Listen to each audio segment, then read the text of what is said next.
Dr. Derek Manse reporting. Research Director, Gate Cascade Research Facility. Originating in Antiverse 2, IS-171 is a stationary, sessile entity that traps its food with a retractable tentacle. The experience of being caught is rather like being attacked by an angry pizza.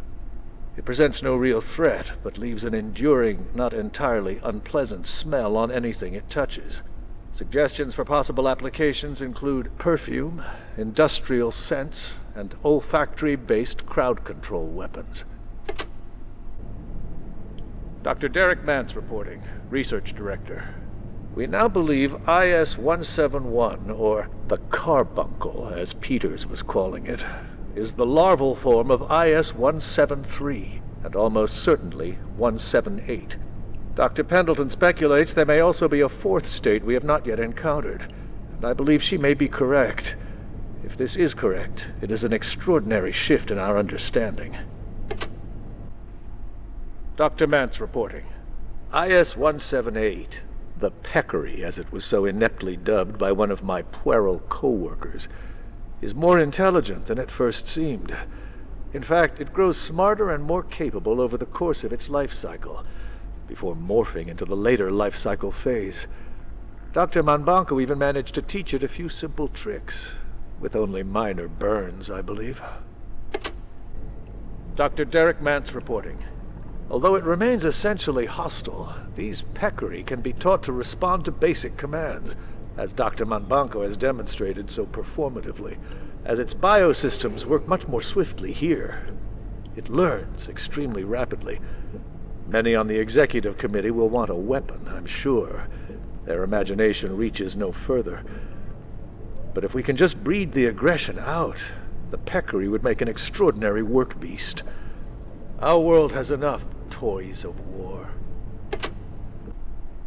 This is Dr. Derek Manse. One of the most interesting aspects of the 173's life cycle is how rapidly it evolves. The high-energy conditions of our universe compared to the torpid energetics of Antiverse 2 appear to accelerate their growth immensely.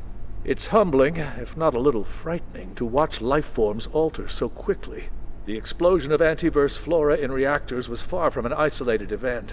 It goes to the very nature of life in that realm. This is Dr. Derek Manse.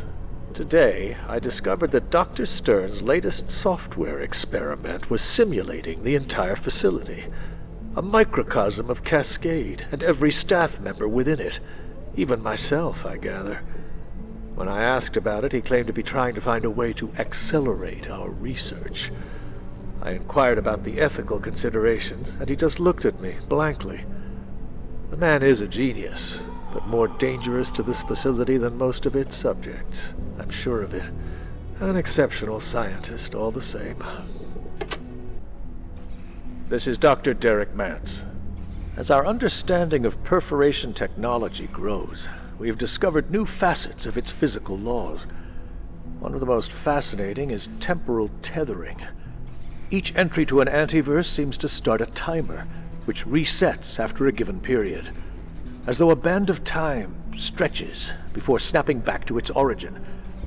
I'm confident we will understand this phenomenon in time, but until we do, it violates a dozen scientific principles.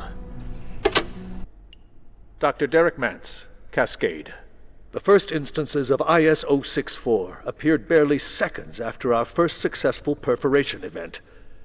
It appears to exude a fog or mist that has overtaken Flat Hill entirely. The surviving residents have been evacuated and a cordon established around the town, citing a chemical spill. The residents, not to mention our counterparts at the EPA, are less than impressed. But the knowledge we already gained, even in this short time, is beyond value. Private note.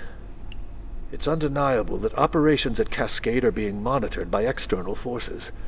This much the Cascade Executive Committee have been permitted to know. Exactly who has been infiltrating our communications, and to what ends, remains unknown. Or rather, those who know refuse to say. I've been directed to tell my team that we are conducting some security drills, but the threat seems quite real.